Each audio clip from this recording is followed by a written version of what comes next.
short news today, but rather lots of them. Let's get to it! Greetings Rommies and welcome to WromWrom, the channel sharing the joy of sim racing, and to our regular news roundup, our weekly sim racing news. Welcome to the channel, thanks for stopping by. My name is Serta and I will be your host for this video. If you have any news for us, send us a mail to news@wromwrom.net. As I just said, we have lots of short-ish news, so I'll keep the intro short too. Just don't miss our podcast announcement. Reiza may be hard at work making Automobilista 2 the best the Madness engine can be, but that doesn't mean they've forgotten about their previous masterpieces. The Reiza tracks for rFactor 2 are getting an overhaul. The update to Guapore, Ibarra, Imola and Virginia International Raceway will update the materials and roadside scenery, as well as bringing the display technology of the tracks right up to date, including the recently added physics-based rendering light engine updates that have turned tracks like Sebring and Road Atlanta from attractive to outright glorious, especially when driving at dusk. We're hyped to be able to run through the roller coaster in PBR glory soon.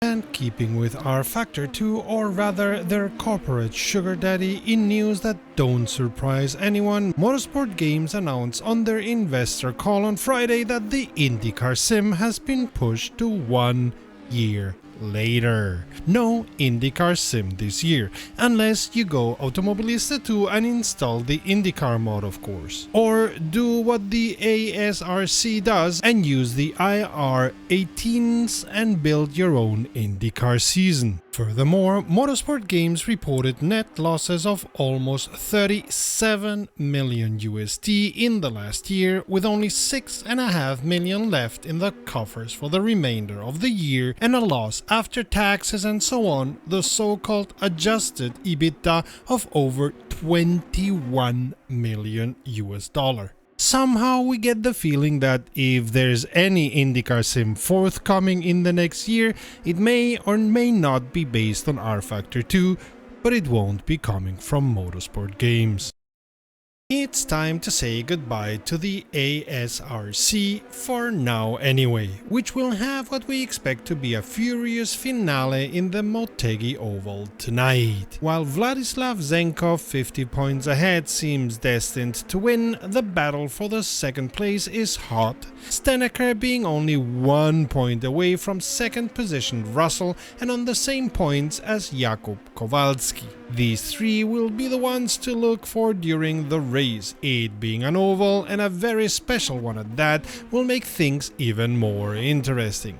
The team standings promise to be more intense, as Kowalski Motorsports, Zenkov Racing and KMO Racing are only divided by 60 points, which with these teams being comprised of 4 racers is not an insurmountable obstacle by any means. While this will be the last race of the ASRC IndyCar series, we're already at work at another project together with this community, planned to start in May. But before that, come join the nail-biting finale. Small update from Raceroom this week, most importantly a false cut detection in the last turn of Slovakia ring has been fixed, along with some inconsistent corner cutting rules across the board, so explore the new limits and see if there's any more lap time to be found.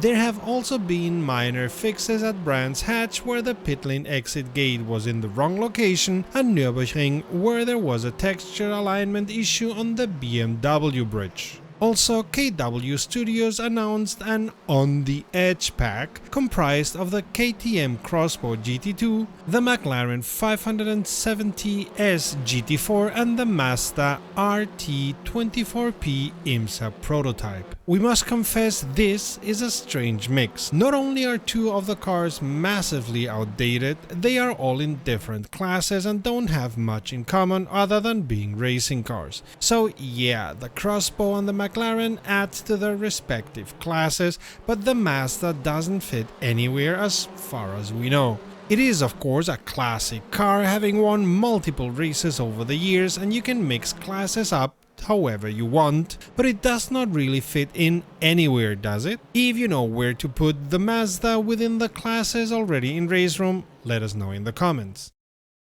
World of Outlaws, the simcade published by iRacing, is getting a 2023 season update, the announcement of a Nintendo Switch version, and a price reduction to €40 for all console platforms, all at the same time. The Switch version is expected for autumn of this year. More iRacing news, but this time the sim. iRacing is expanding the damage model to the GT3 class, the Dallara P217 and the BMW M Hybrid V8, updating friction energy calculations and parameters, which are especially important when and while you drift, like when you lost control of your car. What we still don't see is any kind of realistic deformation of the chassis or other parts of the cars, only pieces flying around. Accidents in iRacing, and truth to be told most other sims, save maybe for BeamNG, are quite unrealistic because of that, with cars rather bouncing around. And yes, we know that developers have teased the rain capabilities, but we don't have any more information other than that tease.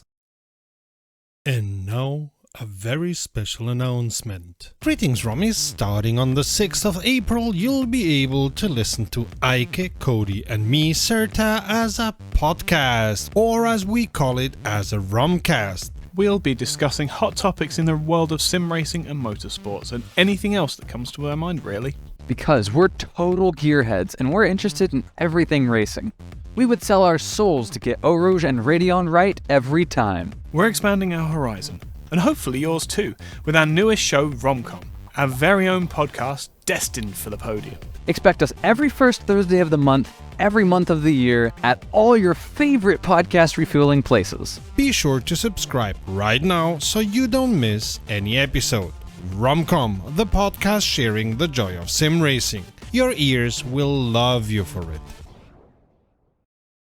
Patrons allow us to ignore any YouTube bullshit and allow us to invest in high-quality sim racing journalism like Sim Racing Expo or buying hard and software without strings attached. Amongst other perks, becoming a patron will fix your name for posterity like this, but you'll also get to know what we plan and what we're doing. So a big thank you to our patrons. If you come here regularly, please consider subscribing. Kunos are beginning to show their hand in both a new teaser and a Reddit AMA, which revealed at least part of their upcoming plans. The new Lamborghini GT3 Evo 2, Porsche 911 992 GT3R, and the beautiful Ferrari 296. Within the Reddit thread, whispers of the GT2 cars recently demonstrated in the real-life SRO Championship also abounded and were confirmed to be coming to Assetto Corsa Competizione. For those who don't know, these are GT3 cars on steroids.